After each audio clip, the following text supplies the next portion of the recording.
আসসালামু আলাইকুম। অনেক মানুষজনই আমাকে মাঝে, মাঝে জিজ্ঞাসা করে যে, "ভাই পাইলের এই মাথাগুলা কেন আমরা ভেঙে ফেলি? কেন যে বরাবর ভাঙা হচ্ছে, সে বরাবর কাস্টিং করে রাখা হয় না? তাহলে তো পরবর্তীতে আর ভেঙে ফেলতে হতো না।" আমার ইঞ্জিনিয়ার ভাইরা যদিও এই ব্যাপারটা জানে, সো বুঝতেই পারতেছেন আজকের ভিডিওটা সাধারণ মানুষজনকে উদ্দেশ্য করে বানানো যে পাইলের এই মাথাগুলা কেন আমরা ভেঙে ফেলি।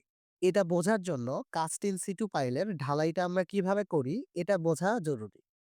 কাস্ট ইন সিটু পাইল হচ্ছে ওই ধরনের পাইল যে পাইলটা সাইটেই কাস্টিং করা হয়।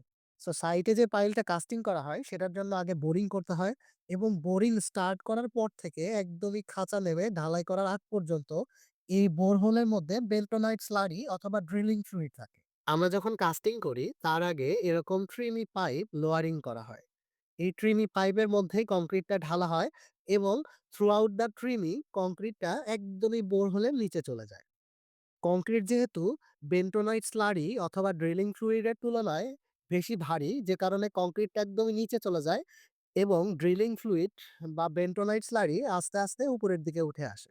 পুরা কাস্টিংটা যখন চলমান থাকে, ট্রিমি কিন্তু সবসময় কংক্রিটের মধ্যে মিনিমাম ১ থেকে ১.৫ মিটার পেনিট্রেট করা থাকে।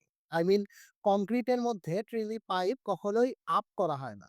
যে কারণে উপরের দিকে উঠে আসতে থাকা বেন্টোনাইট স্লারির সাথে মিক্সড করা কাদাগুলাও একদমই উপরের লেয়ারে থাকে। এভাবে করে একদমই যখন পাইলের ঢালাইটা শেষ করা হয়, তখন কিন্তু পাইলের উপরিভাগে কন্টামিনেটেড কংক্রিট থাকে। এই যে বেন্টোনাইট স্লারির সাথে মিক্স করা কাদা কংক্রিটের সাথে মিক্স হয়ে যায়। এই কন্টামিনেটেড কংক্রিটের কারণেই কিন্তু পাইলের একটা কাট অফ লেভেল থাকে এবং ওই কাট অফ লেভেল বরাবর আমরা কংক্রিটটা ভেঙে দিই। কাট অফ লেভেল বরাবর ভেঙে দিলে পাইলের কংক্রিটের স্ট্রেংথটা ভালো পাওয়া যায়। এটাই হচ্ছে পাইল হেড এভাবে ভাঙার মূল কারণ। আশা করি সবাই বুঝতে পারছেন। ধন্যবাদ সবাইকে। আসসালামু আলাইকুম।